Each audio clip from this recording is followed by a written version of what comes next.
Hi everyone and welcome to our YouTube channel Target for IQ. So in this video we will discuss about section 92 of the Indian Evidence Act. Previous video में हमने section 91 पढ़ा था, तो ये उसी continuity में एक आगे का वीडियो है। और जिसने उस वीडियो को नहीं देखा है तो आई सजेस्ट कि प्लीज़ उस वीडियो को आप पहले देख लें, क्योंकि सेक्शन 91 का ही एक्सटेंशन है 92, और 92 को समझने के लिए इट इज़ वेरी इंपॉर्टेंट कि आपको पता हो कि 91 क्या है। प्रीवियस वीडियो में किसी ने कॉमन सेक्शन में पूछा था कि डिफरेंस क्या है 91 और 92 का, तो इस क्वेश्चन का answer I will give in this video. देखिए 91 और 92 जो है वो एक दूसरे के सप्लीमेंट्री हैं, इनमें कोई एक्चुअली डिफरेंस नहीं है। 92 तभी ऑपरेशन में आएगा जब जो टर्म्स ऑफ द कॉन्ट्रैक्ट है, जो टर्म्स ऑफ द डॉक्यूमेंट है, वो एक बार 91 के हिसाब से प्रूव हो जाए, तब हमारा सेक्शन 92 फोर्स में आता है। इसको एग्जाम्पल के तौर पे समझते हैं। हमने सेक्शन 91 में पढ़ा था कि अगर कोई कॉन्ट्रैक्ट है जो डॉक्यूमेंटेड फॉर्म में है और इन फ्यूचर उस कॉन्ट्रैक्ट के टर्म्स पे कोई डिस्प्यूट अराइज होता है, तो उस टर्म को प्रूव करने के लिए जो बेस्ट एविडेंस है, यानी कि डॉक्यूमेंट इटसेल्फ, वही हम कोर्ट में ला सकते हैं, और कोई भी ओरल एविडेंस के थ्रू हम उस टर्म्स ऑफ कॉन्ट्रैक्ट को प्रूव नहीं कर सकते। या तो आप उसको प्राइमरी एविडेंस यानी कि डॉक्यूमेंट इटसेल्फ, या सेकेंडरी एविडेंस, अगर पार्टी सेक्शन 65 के हिसाब से एंटाइटल है तो वो सेकेंडरी एविडेंस को लाके प्रूव कर सकती है। ये बताता है हमारा सेक्शन 91। इसी का फर्दर एक्सटेंशन है सेक्शन नंबर 92, जो कि कहता है कि अगर एक बार terms of the document has been proved as per section 91 तो उस वहाँ पे हम कोई भी ओरल एविडेंस लाके उस टर्म को कॉन्ट्राडिक्ट या वेरी करने के लिए कोई भी ओरल एविडेंस नहीं दे सकते। Okay, then no oral evidence will be allowed to contradict or vary the terms of the document. Okay, अब इसके टोटल 6 एक्सेप्शंस हैं। ओके, तो पहला एक्सेप्शन है इसका validity of the document. Exception number 1 is validity of the document. Okay, अब बात आता है कि अगर पार्टीज जो कॉन्ट्रैक्ट हैं पार्टीज की, ओके, उनके बीच में जो भी कॉन्ट्रैक्ट हुआ था, अगर कोई ऐसा एविडेंस है जिसके थ्रू ये पता लगाया जा सकता है या ये बताया जा सकता है कि वहाँ पे एनी हाउ फ्रॉड यूज़ हुआ था, या फिर कोई ऐसी चीज़ जिससे वो पूरा डॉक्यूमेंट ही इनवैलिडेट हो जाए, तो वहाँ पे पार्टीज जो है that is allowed to give oral evidence, okay, to for invalidating the document. ये था हमारा प्रोवाइजो 1। दूसरा एक्सेप्शन है separate oral agreement. Okay, the proviso number 2 is separate oral agreement. अब सेपरेट ओरल अग्रीमेंट ये है कि मान लीजिए पार्टीज के बीच में कोई कॉन्ट्रैक्ट हुआ जो कि डॉक्यूमेंटेड फॉर्म में है, और किसी पर्टिकुलर मैटर पे वो कॉन्ट्रैक्ट, वो डॉक्यूमेंट साइलेंट है, वहाँ पे तो उस मैटर पे जो साइलेंट है उसके रिगार्ड में ओरल एविडेंस दिया जा सकता है। बट यहाँ पे 2 एक्सेप्शंस हैं।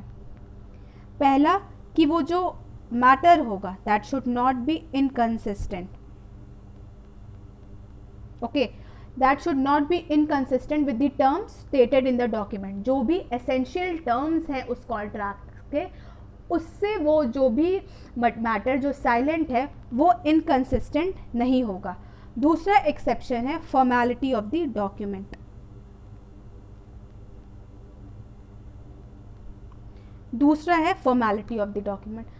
अब हमें यहाँ देखना पड़ेगा कि डॉक्यूमेंट कितना फॉर्मल है। जैसे LIC हुआ, LIC के डॉक्यूमेंट्स हुए, या कोई ऐसा डॉक्यूमेंट जिसे किसी अटॉर्नी ने साइन किया है, तो ये सारे डॉक्यूमेंट्स काफ़ी फॉर्मल होते हैं। ठीक है, तो यहाँ पे आप इनके कोई ऐसा मैटर है जो साइलेंट है, तो वहाँ पे अगर कोई हाईली फॉर्मल डॉक्यूमेंट है तो आप ओरल एविडेंस नहीं दे सकते। But in any other case जहाँ पे डॉक्यूमेंट फॉर्मल नहीं है, या फिर है भी तो उसकी डिग्री उतनी ज़्यादा नहीं है, तो उस केस में आप ओरल एविडेंस जो है दे सकते हैं। ओके, इस पे एक इलस्ट्रेशन है, उसके थ्रू हमें समझ आ जाएगा। मान लीजिए पार्टीज़ के बीच में एक रिटन अग्रीमेंट होता है जिसके थ्रू वो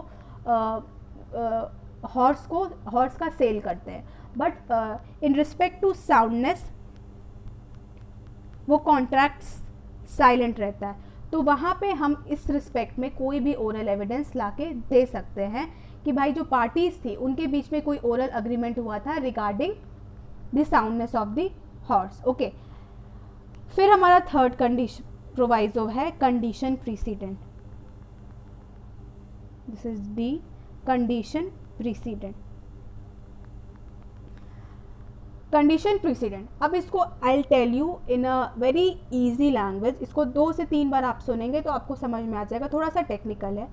मान लीजिए किसी डॉक्यूमेंट में, कोई रिटन डॉक्यूमेंट है, उसमें कोई ऑब्लिगेशन मेंशन है और साथ में ये भी मेंशन है, मान लीजिए कोई डॉक्यूमेंट है, ठीक है, कोई डॉक्यूमेंट है जिसमें कोई ऑब्लिगेशन मेंशन है, ठीक है, बट वो ऑब्लिगेशन तभी अप्लाई, मतलब तभी फोर्स में आ सकती है जब पार्टीज के बीच में पहले कोई कंडीशन प्रेसिडेंट था।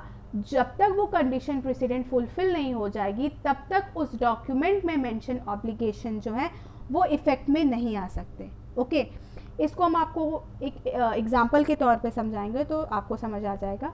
एक बार I will repeat what I said. मान लीजिए किसी डॉक्यूमेंट में कोई ऑब्लिगेशन मेंशन है, ठीक है, बट वो ऑब्लिगेशन तब तक इफेक्ट में नहीं आ सकता जब तक जो भी प्रीवियसली कंडीशन रखी गई थी वो फुलफिल ना हो जाए, तब तक वो डॉक्यूमेंट में जो भी ऑब्लिगेशन है वो इफेक्ट में नहीं आ सकता। इसको समझने के लिए हम इसको एक केस के थ्रू समझते हैं। केस का नाम है Kachhu Warid versus Mariyappa. I will just write it, Kachhu Warid. Okay, this is D versus Mariyappa. I hope आपको ये समझ में आ रहा हो, अगर ना समझ में आया हो तो आप मुझे कमेंट सेक्शन में बता देना। ओके, काछू वारिद वर्सेस मरियप्पा, ये 1954 का केस है। इस केस में क्या हुआ था कि 2 पार्टीज थी, उनके बीच लीज डीड हुई। तो जो लेसर था उसने उसके घर में पहले से ही कोई टेनेंट रह रहा था, तो वहाँ जाके वो टेनेंट से बोलता है कि मैंने किसी नई पार्टी को रख लिया है और आपको इस पर्टिकुलर डेट पे घर खाली कर देना है। ओके, तो अब नया टेनेंट जो है वो तब तक नहीं आ सकता, यानी कि नई जो लीज डीड है जो राइटिंग में हुई थी वो तब तक इफेक्ट में नहीं आती जब तक वो जो पहला कंडीशन था, यानी कि वो जो पुराने किराएदार थे, जब तक वो घर खाली ना करें। Okay, I hope I am able to explain you. तो जब तक वो पुराने किराएदार घर खाली नहीं करेंगे तब तक वो जो लीज डीड में जो लीज है वो तब तक इफेक्ट में नहीं आएगा। ओके, तो उस पुराने कंडीशन प्रेसिडेंट को प्रूव करने के लिए हम ओरल एग्रीमेंट के थ्रू उसको हम प्रूव कर सकते हैं। Okay, so this was about proviso number 3। फिर है हमारा रेक्सेशन एंड और मॉडिफिकेशन।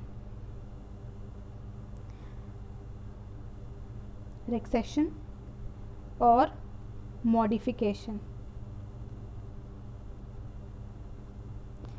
रेक्सेशन का मतलब होता है किसी भी चीज़ को सेट असाइड करना, और मॉडिफिकेशन का मतलब होता है किसी भी चीज़ में कोई चेंजेस लाना या कुछ टर्म्स को हटाना, ठीक है, ड्रॉप करना।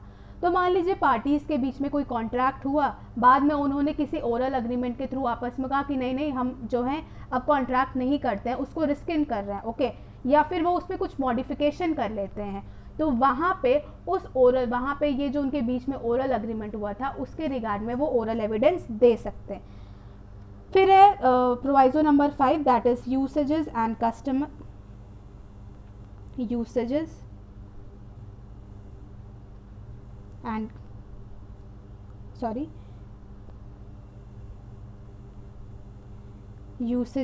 And custom. ओके, यूसेज, अगर कोई यूसेज और कस्टम है पार्टीज़ के बीच में, जैसे मान लीजिए अलग अलग स्टेट्स के बीच में जब कोई कॉन्ट्रैक्ट होता है तो अलग अलग स्टेट का उनके बीच का अलग अलग स्टेट के कुछ अलग अलग कस्टम या यूसेज होते हैं या कुछ रूल्स होते हैं उनके बिजनेस के। ओके, तो उस रिगार्ड में अगर पार्टीज़ के बीच में कोई अग्रीमेंट हुआ होगा, ओरल एग्रीमेंट हुआ होगा, तो उस केस में भी ओरल एविडेंस दिया जा सकता है। The last one is relation of language to fact. Relation of language to fact. अब इसमें यह है कि मान लीजिए कॉन्ट्रैक्ट में कोई चीज़ मेंशन है, ठीक है, बट वहाँ पे वो जो कॉन्ट्रैक्ट लिखा है वो उसका जो एग्जैक्ट मतलब है वो समझ में नहीं आ रहा है कि what was the exactly the real intention of the parties while entering into the contract, ठीक है। तो उस रियल इंटेंशन को प्रूव करने के लिए आप जो है ओरल अग्रीमेंट दे यानी ओरल एविडेंस दे सकते हैं। Okay, so this was all about section number 92 और आई होप कि अब आपको सेक्शन 91 और 92 में डिफरेंस जो भी था वो समझ में आ गया हो। एग्जैक्टली कोई डिफरेंस नहीं है, बस 91 को ही फर्दर एक्सटेंड किया गया है 92 में।